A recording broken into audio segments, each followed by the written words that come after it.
Assalamualaikum warahmatullahi wabarakatuh. Alhamdulillahirabbil alamin. Assalatu wassalamu ala asyrafil anbiya'i wal mursalin wa ala alihi wa sahbihi ajmain, amma ba'du. Pertama-tama puji dan syukur kita panjatkan kepada Allah Subhanahu wa taala yang telah memberi nikmat kita hingga saat ini. Yang kedua, saya berterima kasih kepada Ibu dosen pengampu mata kuliah Hadis Tarbawi, Ibu Nurlaila Sa'dila STHI MPD. Di sini saya akan memperkenalkan diri. Saya Aulia Dorotul Mar'atus Sholihah dengan NPM 251105010137 dari kelas 2B Pendidikan Agama Islam. Di sini saya akan menjelaskan tentang hadis, cita-cita dan harapan anak didik. Hadis yang pertama adalah Bismillahirrahmanirrahim. An Abdillah bin Mas'ud qala an-nabiy sallallahu alaihi wasallam la hasada illa fitnataini rajulun atahumullahu malan fasulita ala halakatihi fil halqi wa rajulun atahumullahu al-hikmah fahuwa yaqdi biha wa yu'allimuha, muttafaqun alaihi. Artinya dari Abdullah bin Mas'ud berkata, Rasulullah sallallahu alaihi wasallam bersabda, tidak iri atau hasud yang diperbolehkan kecuali pada dua orang. Seorang yang diberi kekayaan harta oleh Allah lalu dikuasakan atas belanjanya menuju jalan kebenaran, dan seorang yang diberi hikmah, ilmu yang bermanfaat oleh Allah Subhanahu wa taala, dia amalkan dan dia ajarkan kepada orang lain. Hadis riwayat muttafaqun alaih. Dari hadis tersebut ada dua iri hati atau hasud yang diperbolehkan.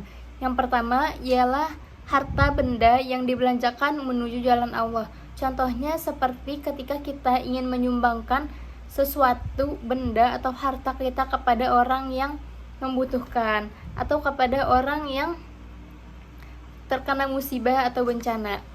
Yang kedua, hasud atau iri kepada ilmu pengetahuan yang dimiliki oleh seseorang dan kemudian ia amalkan dan ia ajarkan. Hasud di sini diartikan sebagai ghibthah, yaitu keinginan memiliki nikmat atau kebaikan yang dimiliki oleh orang lain tanpa menghilangkan nikmat atau kebaikan tersebut dari orangnya. Dan ghibthah di sini dianjurkan oleh agama karena sebagian dari fastabiqul khairat, berlomba-lomba dalam kebaikan. Selanjutnya hadis yang kedua. Bismillahirrahmanirrahim. An Abi Darda radhiyallahu anhu qala sami'tu Rasulullah sallallahu alaihi wasallam yaqulu man salaka tariqan yaltamisu fihi ilman sahalallahu lahu tariqan ila jannah, rawahu Muslim. Artinya dari Abu Darda, semoga Allah meridhoinya, mendengar dari Rasulullah sallallahu alaihi wasallam bersabda, barang siapa yang menuju suatu jalan atau cara untuk menuntut ilmu, maka Allah pasti mudahkan jalannya untuk menuju surga. Hadis riwayat Muslim. Kata salaka tariqan di sini bukan berarti hanya jalan, dan dilihat dari secara indrawi yang artinya itu jalan menggunakan dua kaki, seperti kita menimba ilmu, jalan dari suatu rumah menuju tempat majelis ilmu.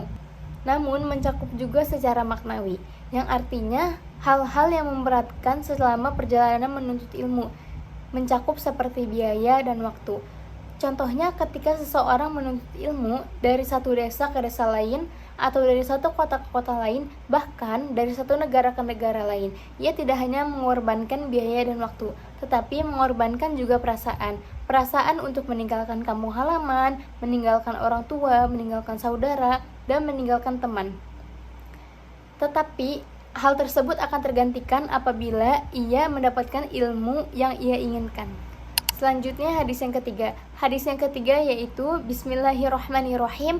Man aradad dunya fa'alaihi bil ilmi wa man aradal akhirah fa'alaihi bil ilmi wa man aradahuma fa'alaihi bil ilmi.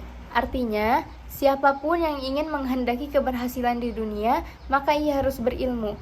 Dan apabila ia ingin menghendaki keberuntungan di akhirat, ia juga harus berilmu. Dan apabila ingin menghendaki keduanya, maka ia juga harus berilmu. Jika seseorang ingin sukses di dunia, maka ia harus memiliki ilmu.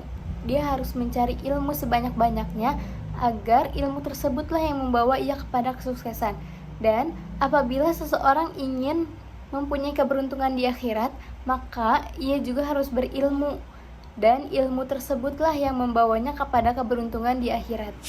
Kesimpulannya, ada dua hasud atau iri hati yang diperbolehkan oleh Allah. Yang pertama, hasud kepada seseorang yang memiliki harta benda yang didermakan di jalan Allah, dan hasud kepada ilmu pengetahuan yang dimiliki seseorang dan ia amalkan dan ia ajarkan. Selanjutnya, apabila kita menempuh suatu jalan untuk mencari ilmu, maka Allah akan mudahkan jalannya menuju surga. Dan yang terakhir, apabila kita ingin sukses di dunia dan ingin mempunyai keberuntungan di akhirat, maka ilmulah yang akan membawa kita kepada kesuksesan atau keberuntungan tersebut.